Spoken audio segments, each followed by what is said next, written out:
근데 지금 세대는 그 하나님이 내 삶과 무슨 상관이 있지?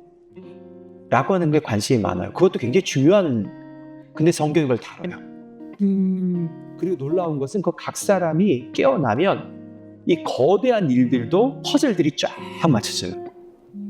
왜냐하면 어떤 사람은 생태를 돌보는 데서 성경을 발견하고, 어떤 사람은 아픈 사람을 돌보는 데서 성경을 발견하고, 어떤 사람은 교육에서 발견하고, 어떤 사람은 어떤 컨텐트 메이킹에서 발견하고, 그걸 하나님 뜻대로 하면은 그 각 사람의 퍼즐이 하나님의 거대 담론을 변화시키는 것에 퍼즐들을 쫙 맞추게 돼요.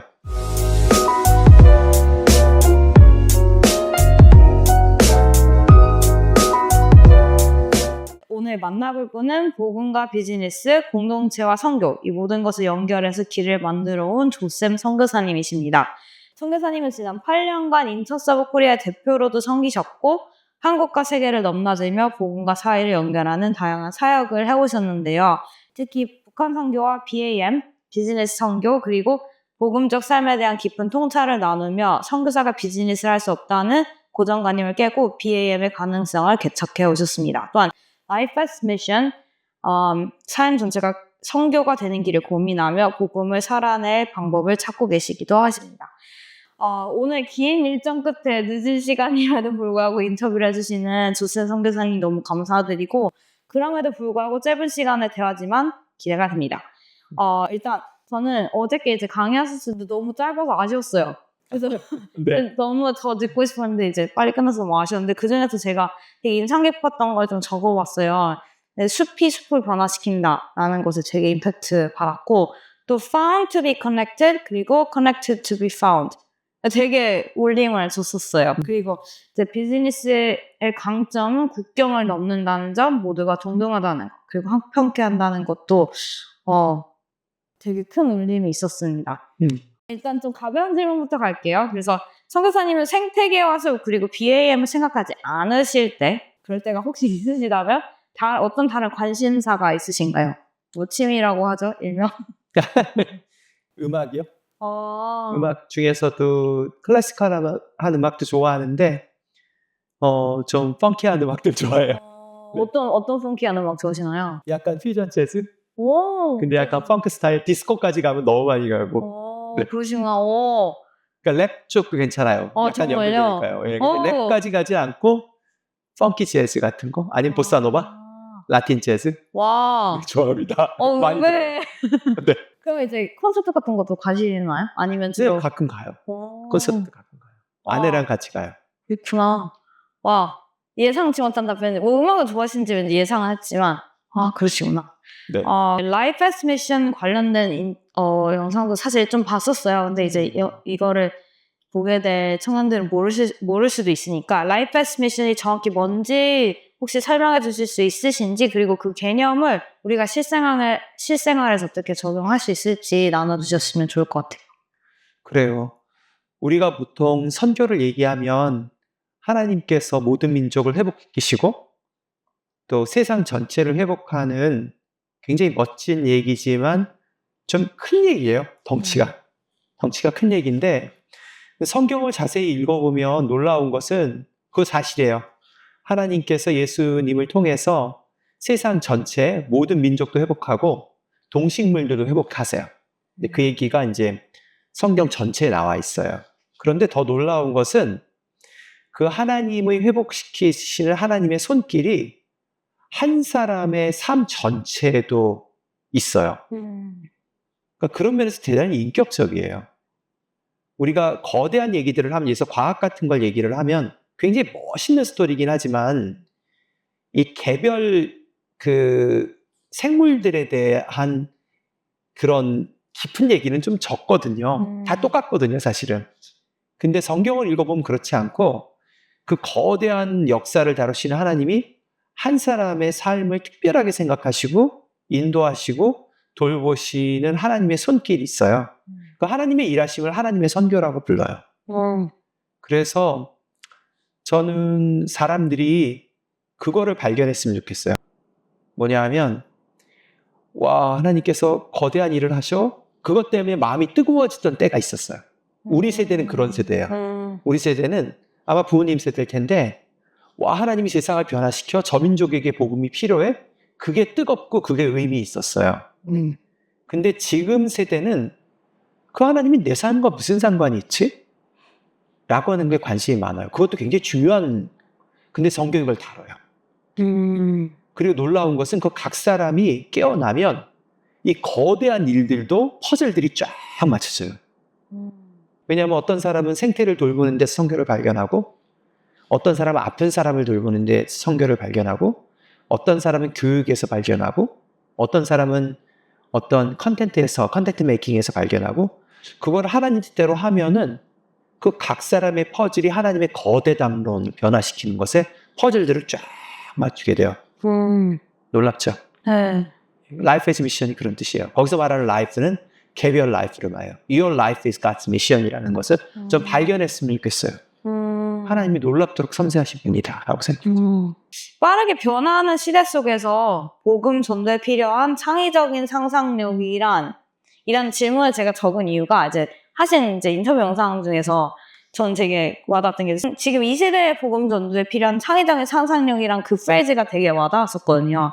그게 이제 선교사님이 생각하기에 그 창의적인 상상력은 어떤 거를 생각하신 것인지 좀 궁금해요. 그러니까 본질에 사실 창의력이라는 게 그냥 아무런 룰도 없을 때 창의력이 나오지 않아요. 오히려 그냥 잡생각만 나와요. 그런데 정말 중요한 게 뭐야? 라는 것에 집중하고 나머지 것들을 전부 다 없애버리면 창의성이 막 나와요. 그러니까 예를 들면은 그 애플 컴퓨터 같은 경우가 그런 경우예요. 예를 들어서 컴퓨터에 여러 가지 요소들이 있잖아요. 그리고 컴퓨터는 기계도 들어가고 또 그 유저 인터페이스도 있고 유저 익스피리언스도 있고 여러 가지 것들이 있거든요. 그걸 모든 것을 고려하면은 창의성이 안 나와요. 근데 먼저 이제 정의를 하는 거죠. 컴퓨터라는 게 도대체 뭐야? 라고 했을 때에 이제 스티브 잡스 같은 경우는 그 사람이 정말 그렇게 했는지 모르지만 그 사람이 유명해요. 모든 것을 간단하게 생각하는 거죠. 본질만 딱 생각하고 나머지 싹 지워버리는 거죠. 생각해서 컴퓨터는 사람들이 세상과 접촉하는 재미있는 창이야. 그럼 재미있는 창으로서 예쁘게 만들고 나머지 것들은 전부 제거해버리는 거예요. 그러면 전혀 다른 컴퓨터가 나오는 거죠. 전혀 다른 스마트폰이 나오고 처음 나왔을 때 사실 애플이 만든 스마트폰은 대단했거든요. 지금 갤럭시가 있으니까 별게 아니지만 그러니까 그 보이는 창으로 딱 만드니까 나머지 것들은 다 그 밑으로 들어가면서 재미있는 모습들이 이제 나오는 거죠. 마찬가지로 우리가 복음을 증거하기 위한 창의력이라는 것들도 이제 뭐냐 하면 복음을 전할 때 뭐 여러 가지 주일날 교회 나와야 돼.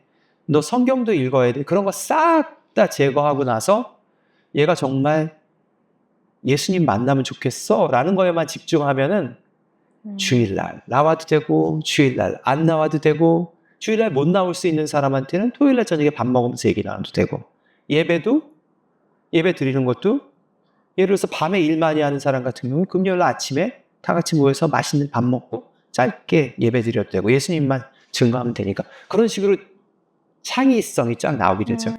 근데 지금은 그게 많이 필요한 것 같아요. 굉장히 사람들이 다 달라요. 오늘 저녁 같은 경우도 보면 우리 김성규 목사님이 교회를 한다고 그러잖아요. 네. 교회를 한다는데 사실 그 얘기 들어보면 그 교회가 주일날 하는 교회가 아니에요. 뭐냐 하면 성수동에서 점심때 잠깐 모여서 예배 드리는데 사람들한테 뭐라고 얘기해요? 이거 교회입니다라고 얘기를 하는 거예요. 잘못된 걸까? 아니에요. 여기 성경에 나와 있어요. 갈라디아서에 보면은. 안식일을 지키고 안 지키고가 별로 관련 없다고 얘기 나오거든요. 거기 같이 모여서 예배 드리고 편하게 그 30분 점심때 잠깐 직장인들 와서 예배 드리고 헤어지는데 그거를 준비하는 많은 사람들이 그걸 중심으로 계속 준비를 하는 거예요. 교회죠. 대단한 창의력이죠. 네. 거기에 30분이니까 예수 안 믿거나 예수님 떠난 사람들도 야 거기 점심 먹으면서 잠깐 예배 드리는데 우리도 한번 가볼까? 그럼 어떤 애들은 그냥 와서 눈만 감고 있는 거죠. 머리가 아프니까. 근데 그러면서 예수님 복음 듣게 되죠. 재밌죠? 네. 할 수 있는 게 되게 많아져요. 본질만 남겨놓으면 굉장히 이것저것 할 수 있는 게 되게 많아요. 얼마든지 맞춰서 할 수 있어요. 조셉 선교사님의 20대 또는 30대 때에게 한마디를 할 수 있다면 어떤 말을 하고 싶으신가요?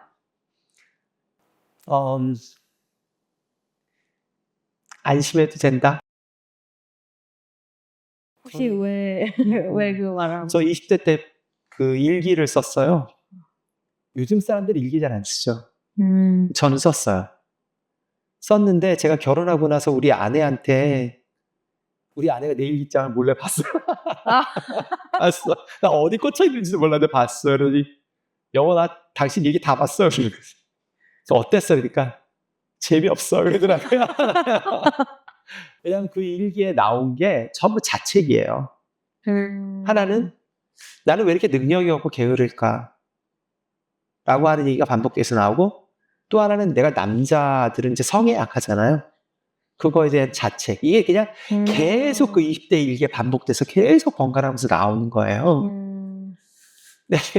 근데 20대는 그런 때기는 해요. 물론 이제 여러 가지로 굉장히 능력이 뛰어나고 자신감이 강한 사람도 있겠죠. 근데 그때는 뭐라 그럴까, 부모님의 보호하심에서 벗어나서 이제 사회에 막 들어가려고 하는 포인트거나 이제 막 들어갔을 때거든요. 그러면 사회적으로 보면 가장 밑바닥에 있는 엔트리 포인트예요. 그러니까 모든 면에서 부족해요. 거기에다가 유혹도 많죠. 그러니까 예수님 따라가고 싶어도 계속 넘어져요. 근데 내가 안심해도 된다는 이유는 왜 그러냐 하면, 지금 와서 보니까 예수님께서 그 어려울 때마다 저를 계속 도와주셨어요. 피할 길을 모면케 하셨고, 어려운 일이 없었던 것은 아니지만 때가 되면 그걸 통해서 경험케 하셨고, 필요한 은사들을 갖추게 하셨고, 그렇게 하시더라고. 그러니까 너무 염려하지 말고 너무 자책하지 말라고 얘기하고 싶어요. 그렇다면 혹시 이걸 보게 될 청년들에게도 한마디 해주실 수 있나요? 20, 30대가 주로 될 수 있겠죠? 20, 30대는 사실은 진짜 본격적으로 자기에게 필요한 은사들이 쌓이는 시기예요. 여전히 배워야 돼요. 그리고 그게 당연해요. 그러다 보니까 지금은 나를 돌봐야 될 때예요. 그게 정상이에요. 설령 대학교 때 성경 공부시키거나 신앙생활 교회 열심히 다녔다 할지라도 직장에 들어가고 이 엔트리 포인트에 있을 때는 그걸 다 할 수가 없어요. 그 기간이 한 10년여 넘게 진행돼요. 결혼하고 아기 날 때까지도 계속 진행이 되거든요. 괜찮아요. 그 기간은 여러 가지 것을 할 수가 없어요. 나에게 집중해도 괜찮아요. 하나님 앞에서 최소한의 것들을 남기고 나머지 것들은 나에게 집중하고 나에게 부족한 걸 채우는 것에 집중해야 돼. 이기주의 아닙니다. 그때는 그걸 배워야 될 때예요.